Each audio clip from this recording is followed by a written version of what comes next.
इमरान खान साहब से आज मुलाकात के लिए जो जाने वाले अफराद थे उनका एक इशू हो गया गेट नंबर 5 पे, और वो ये हुआ कि जो उनके कोऑर्डिनेटर हैं और सेक्रेटरी जनरल हैं पाकिस्तान तहरीक इंसाफ के, सलमान अकरम राजा साहब, उन्होंने बाकी लोगों के नाम दिए। उसमें आज़म सवाती, नादिया खटक, ताबिश फारूक, मुबशर अवान, अंसर कियानी, इन सब के नाम इन्होंने दिए, लेकिन सलमान अकरम राजा साहब को ही रोक लिया गया।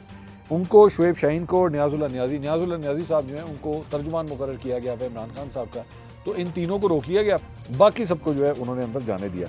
तो सलमान अकरम राजा ने कहा कि ये किस तरह हो सकता है, मैंने नाम दिए तो मुझे नहीं अंदर जाने दे रहे, बाकी सबको जाने दे रहे। तो उसके बाद उनकी हिदायत पे वकील ताबिश फारूक और अंसर कियानी को जो है वो रोक लिया गया, और आज़म सवाती, मुबशर अवान और नादिया खटक को जो है वो मुलाकात के लिए रवाना कर दिया गया।